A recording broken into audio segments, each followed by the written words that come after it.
Lately I've been exploring new ways of creating art in VR. Here's a few things I made in ShapeLab, a VR sculpting app that I've been trying out. It's a bit similar to a simplified ZBrush. I'm still getting used to it, and so here I wanted to record myself doing sort of an exercise. I just wanted to do a quick sculpt without prior planning. All I knew is I wanted to do a sort of insect, sort of a hybrid between ant and spider. So here I'm blocking out the main shape of the creature. It's a fantasy creature, so I'm not really relying on anything real here. The main shape is blocked out, so I'm gonna start adding details. Start with the head and I start defining the insertions of the various appendages. This tool you see me using here is called the Pinch Crease tool. I'm pretty sure there's a similar one in ZBrush. It's definitely my favorite tool to use for adding details. I basically use nothing but this tool and the smoothing tool to create the details of my model. I understand now that 3D sculpting consists of various ways of pushing and pulling at your model until you form the shape that you want. And so the tools and programs like ShapeLab or ZBrush or others just offer you various ways of pushing and pulling. I wasn't happy with the legs, so I erased them. Then I decided to get started on the face. I did the eyes and then the mouth parts, the mandibles and stuff. Then I think I added some feelers around the head with the tentacle tool. Next I added some oversized spiracles, which are the breathing holes that insects have.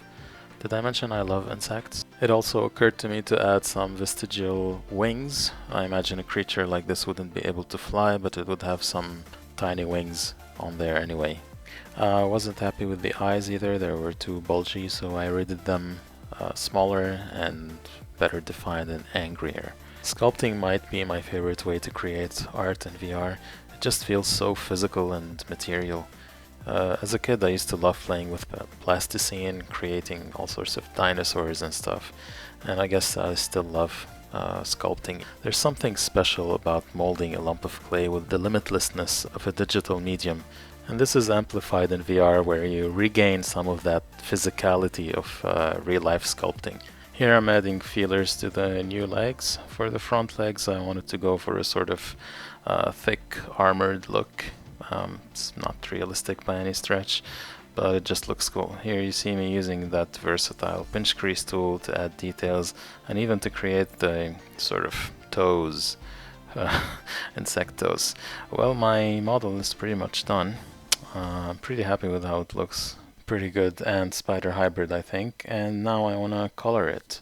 Here we are in Adobe Medium or Oculus Medium. It's also a VR sculpting app, although it follows a different principle. It's not like ZBrush or ShapeLab. Here you can, create clay out of thin air. Anyway, I decided this creature has a lot of spotting in its colors, so here I'm grabbing the model with my offhand, and I'm just making spots with my main hand by moving my hand in and out of the model.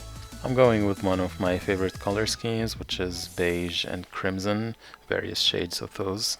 When I said sculpting is probably my favorite artistic thing to do in VR, well, coloring might be actually my favorite. I just love coloring in general. Ever since I was a kid, I love just filling areas with color. I think it's something we all share, really. And I gotta say, VR kind of makes you regress in a nice way to a more childlike state in the way you interact with stuff. The motion controllers, when you're grabbing stuff in VR, there's something just pleasurable about manipulating objects and coloring, I suppose. Just everything feels more fun when you're doing it in virtual reality.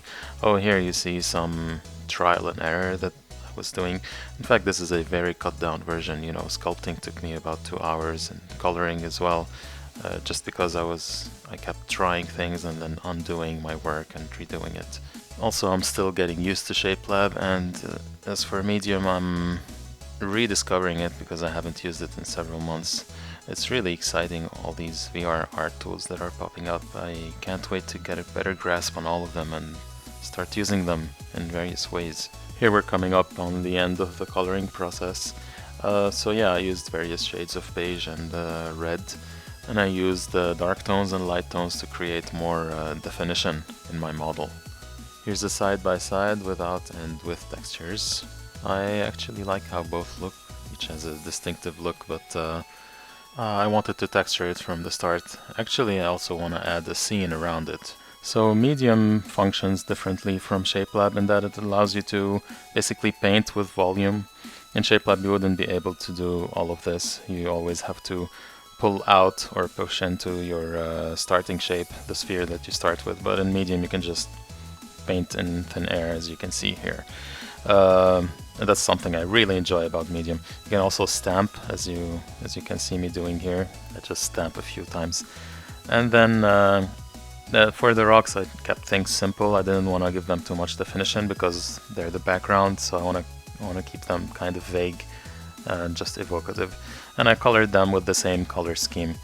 But I knew that I was going to add some fog, so that here I adjust the sky settings and the fog settings so that the colors in the background aren't too strong and they don't overtake from the insect model itself. Here I'm adding some details around the model, and we're pretty much done. And this is the final scene. I played around with some lighting as well. I didn't record that though, so I added a strong spotlight to give a shadow underneath the insect, and I put another point light next to it.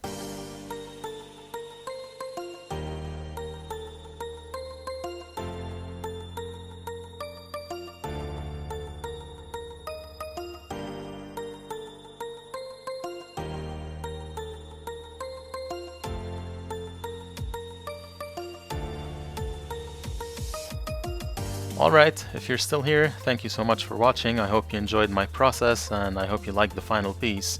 If you want more VR art and VR gaming, please subscribe and I'll see you soon. Bye!